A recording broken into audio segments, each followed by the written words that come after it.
네, 교육부 장차관의 입장은 이렇고요. 교육계와 학부모, 정치권까지 전방위적인 반발에 부딪히자 대통령실 그리고 교육부도 이렇게 한 발 물러서고 있는 분위기입니다. 늦게나마 공론화 과정도 밟겠다고 밝히고 있는 건데요. 이 학생 수만 166만 명, 전국 학생의 4분의 1을 담당하고 있는 경기도 교육청 임태희 교육감 생각도 한번 들어보겠습니다. 네, 교육감님 안녕하십니까?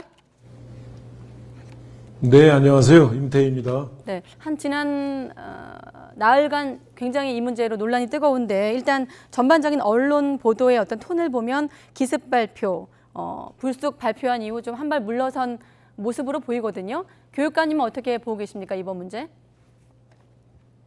네, 저는 이 문제를 제가 국회의원 시절부터 네. 굉장히 이거는 한번 논의를 해볼 필요가 있다 했던 이 사항이에요. 예, 그런 점에서 이건 굉장히 사회적으로도 파급 효과가 크기 때문에 네. 예, 굉장히 신중하게 이제 발표가 됐어야 되는데 원래는 아마 논의의 시작이다 이런 관점에서 교육부에서 업무를 계획을 했는데 네. 마치 일정 계획이 일부 마치 확정된 것처럼 노출이 되면서 그런 논의 과정이 없이 이게 시행되는 것처럼 그렇게 오해를 샀다 하고 좀 해명을 해서 뭐 늦었지만 네. 교육부에서도 또 어제 대통령실에 이 사회수석이 여러 가지 좀 발표를 했지 않습니까? 네. 그래서 이 논의의 어떤 그 출발로 생각을 하면 예, 좀 늦었지만 정리를 잘했다 이렇게 생각합니다. 출발의 어떤 과정은 좀 문제가 될 수 있습니다만 어떤 정책 제안 자체는 찬성한다 이런 입장이시군요. 그렇습니다. 이게 굉장히 그런 중요한 사안이고 어떻게 보면은 우리 교육 정책에 굉장히 큰 근간을 바꾸는 문제이기도 해서 네. 이게 단순히 1년을 당기는 문제가 아니고 예, 그래서 이거는 이 사안의 어떤 경중 완급 선후를 생각하면 네. 이건 굉장히 중요하고 그렇기 때문에 너무 급하게 추진할 것이 아니고 충분히 논의를 하고 또 특히 이 당사자가 될 수 있는 학부모님들 또 네. 이 유치원의 여러 이제 당사자들이 이 많은 문제를 제기하지 않습니까? 네. 그런 문제들에 대해서 사전에 충분히 조율하고 공감대를 형성하는 가운데서 이게 이제 추진이 돼야 되는 거죠. 네. 그런 점에서 논의의 출발이라는 점에서 저는 논의의 출발은 지금 필요한 시기가 됐다 이렇게 생각합니다. 그렇군요. 오전에 박순애 장관과 교육감님 네. 포함해서 전국의 시도 교육감들이 영상 간담회를 연 것으로 알려졌고 이 자리에서 일부 교육감 같은 경우 성토가 나왔다 이런 분위기였는데 좀 임태희 교육감님은 조금 분위기가 다른 걸로 이해가 되네요. 이를테면 교육청 패싱에 대한 어떤 성토가 있었던 걸로 알고 있거든요. 예. 아침에 우선 이제 박순애 장관께서 네. 원래는 논의의 시작으로 생각했는데 마치 시행 계획을 발표하는 것처럼 오해가 좀 있었다. 네.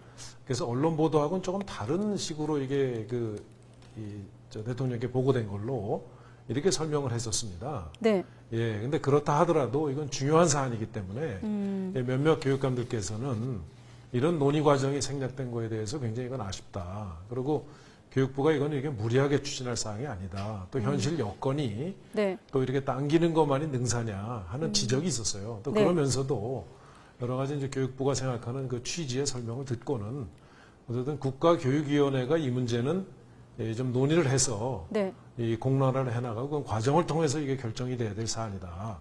이러한 이제 나름대로의 오늘의 잠정 결론을 맺고 뭐 저도 대체적으로 그런 방향으로 정리되는데 네. 저도 바람직하게 정리가 됐다고 생각을 하고 있습니다. 그러면 어제 같은 경우도 장관이 논란 끝에 국민이 원하지 않으면 폐기하겠다까지 방침이 나왔고 오늘 같은 경우 이제 사회적 합의 정도로 이제 입장이 나왔는데 철회나 폐기 방침까지는 아닌 것으로 이해하면 되겠습니까? 저는 그 내용에 대해서는 네. 국민이 그렇게 원하지 않고 폐지가 예견되는 사항은 얘기를 하면 안 되는 거죠. 예, 그 점에서는 저는 네. 아마 교육부 차관께서 아마 그런 정도로 국민의 뜻을 받들겠다 하는 뜻으로 네. 이해를 하지 폐기를 전제로 네. 저는 뭐 좀 이 과정이 시작됐다고 생각하지 않습니다. 그렇군요. 아까 국가교육위원회 말씀하셨는데 사실 아직 구성도 잘 안 된 걸로 예. 알고 있거든요. 네. 네. 어떻게 그래서 논의가 이루어질 수 있을까요? 그 부분은? 이거는 국가교육위원회가 결국은 가장 중요한 이제 뭐 학제에 대한 여러 가지 네. 뭐 이건 검토 문제가 제기됐으니까 검토를 해야 될 것이고 뭐 여러 가지 지금 교과 과정에 대한 문제도 역시 더불어서 같이 네. 알겠습니다. 여러 가지 교육감이시기 현재 때문에 우리 교육이 가지고 있는 네. 여러 사안들에 대해서 논의가 돼야 된다고 봅니다. 네, 교육감이시기 때문에 조금 더 구체적으로 한번 질문을 드려보면 지금 보면 네. 이번 논란에서 여러 가지 네. 갈래로 뭐 돌봄 문제, 아이들의 발달 문제 관련해서 뭐 학부모 단체 통해서 여러 가지 이제 반대 논리를 아마 네. 들으셨을 텐데 지금 정부 쪽 논리에 대해서 예. 저출산 부작용을 완화할 수 있다는 예. 뭐 교육부의 주장에 대해서 좀 반대하는 입장도 있고 교육부의 어떤 전반적인 논리에 대한 반대 입장은 어떻게 보고 계십니까? 학부모 단체 입장에 대한 질문이겠죠? 예, 이제 학부모님들께서는 네, 우리 애가 5살에 결국 지금 초등학교 1학년 그 입학을 시키면은 네, 우선 돌봄 문제가 생길 테고 왜냐하면 유치원은 모든 게 다 해결이 되지만 초등학교는 안 해주거든요. 네, 근데 그게 지금 제도를 그냥 하겠다는 게 아니라 돌봄에 대해서 국가 책임 그리고 유치원하고 똑같이 이 초등학교 저학년들에 대해서는 돌봄을 국가가 책임지고 실시하겠다 하는 거거든요. 네, 근데 그런 취지에 대해서 우선 설명이 돼야 될 테고 유치원 선생님들의 경우에는 마치 5세가 가장 중요한 유치원의 핵심 인력인데 네. 이게 빠져나가 버리면 유치원은 다 문 닫으라는 얘기처럼 놀릴 수가 있거든요. 그런 게 아니고 네. 결국은 초등학교 과정도 결국 교과과정 개편에서 유치원에서 지금 실시되고 있는 여러 가지 이 교육과 어린이들에 대한 돌봄 과정이 이제 이 국가 책임제로 해서 그들이 유지된다. 유치원이 없어지는 게 아니죠. 네. 그런 점을 사전에 충분히 설명했었어야 되는데 그 점이 좀 아쉬웠습니다. 사실. 네, 역시나 이제 과정에 대한 아쉬움을 다시 한번 강조하셨고 임 교육감님께서도 돌봄 확대를 공약으로 내세운 걸로 알고 있는데 오히려 반대로 이런 문제를 먼저 좀 고민을 한 다음에 이 문제를 꺼냈어야 된다로 이해가 되네요. 그런 지적에 대해 아, 이게 지금부터라도 네. 이 돌봄 문제에 대해서는 이 국가가 정말 책임지고 네. 돌봄 문제를 해결하는 정책 기조를 채택한 만큼 이 문제도 네. 돌봄 문제를 어떻게 할 건지 교과 과정을 어떻게 개편할 건지 만 5세에 맞는 이런 사안들에 대해서 함께 토의하고 소통해야 된다고 생각합니다. 돌봄 문제가 말씀하신 것처럼 해결이 된다면 맞벌이 부부들 입장에서도 좀 부담이 덜 수 있는 측면이 있을 것 같은데 사실 현장에서는 어떤 목소리가 나오고 있냐면 유치원 교원 재배치 문제 비롯해서 인력 문제 또 공간 문제 어떤 재원 문제까지 거론되고 있거든요. 준비가 좀 많이 필요해 보이는데 어떻게 보십니까? 예, 지금 지적에 대해서도 네. 저는 다 공감을 합니다.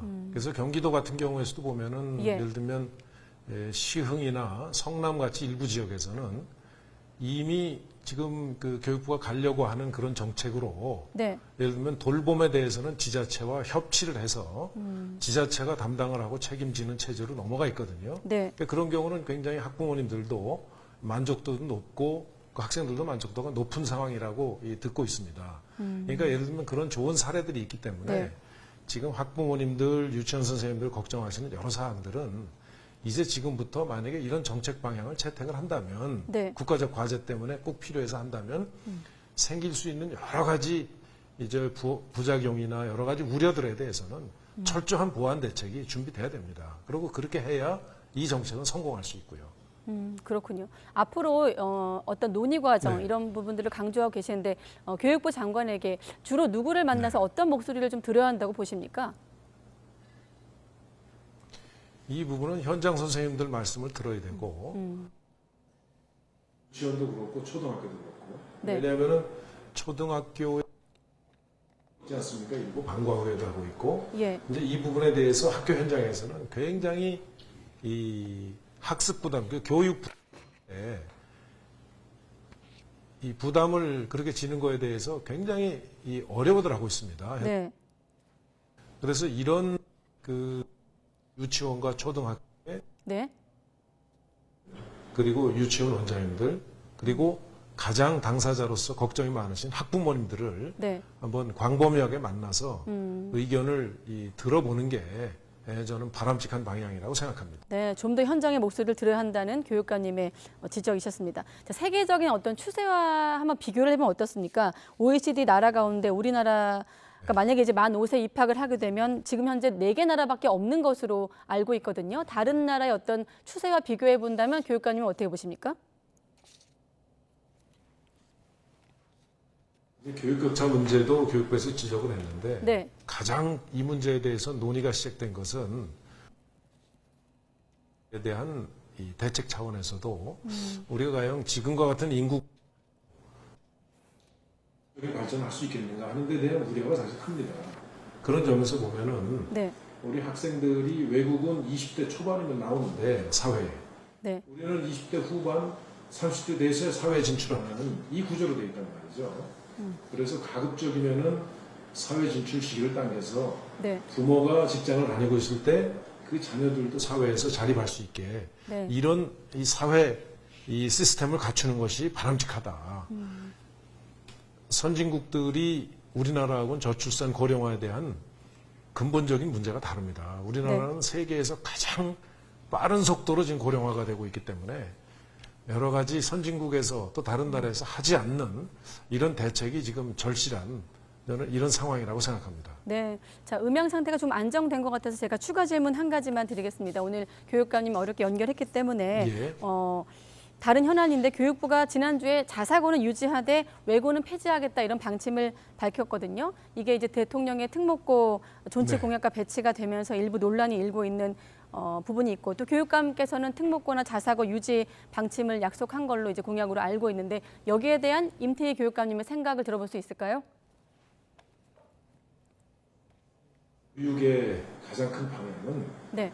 획일적인 교육을 벗어나서 정말 다양한 교육의 수요를 담아낼 수 있어야 된다고 생각합니다. 네. 그런 점에서 다양한 교육 수요를 뒷받침하기 위한 여러 가지 제도들, 지금 말씀하신 그런 네. 학교의 유형은 다양하게 저는 허용이 돼야 된다는 생각을 가지고 있습니다. 네. 그 외고 존치 방향에 대해서는 어떤 입장이십니까? 외고가 이제 문제는 네. 이제 과학고하고 외고가 이게 특성화에 맞춰서 결국은 가장 중요한 특목고죠. 가장 네. 중요한 이 외국어 역량 그리고 이 과학의 역량을 교육시키지 않고 입시 학원화돼 간다, 입시 전문 학교화돼 간다 하는 데 대한 비판이거든요. 네. 저는 그런 점에 대한 보완을 한다면 저는 이 외국어 전문 고등학교나 뭐 과학 고등학교 같은 이런 특목 고등학교가 꼭 예를 들어서 뭐 없어져야 될 학교라고 보지 않습니다. 그러면 교육부의 지금 방침과 교육감님의 생각이 조금 다른데 여기에 대한 어떤 조율 과정이 추후 있을까요? 저는 그 문제도 네. 한번 이 미래 관점에서 어떤 이 교육이 필요한가. 네. 저는 다양성 그리고 이런 바뀌어지는 여러 가지 이 미래 환경에 대비한 교육이 필요하다는 입장인데 그런 관점에서 우리 고등학교의 여러 그 교육의 지금 제도가 어떻게 가는 게 바람직한가에 대한 토론이 필요하다고 봅니다. 네, 알겠습니다. 경기도 교육청의 3대 교육 방향이 네. 자율, 균형, 미래더라고요. 앞으로 교육감님, 경기도 교육청에서 추진하는 교육 정책도 잘 살펴보겠습니다. 오늘 조금 기술적인 문제가 있었는데 인터뷰 고맙습니다. 네, 감사합니다. 네.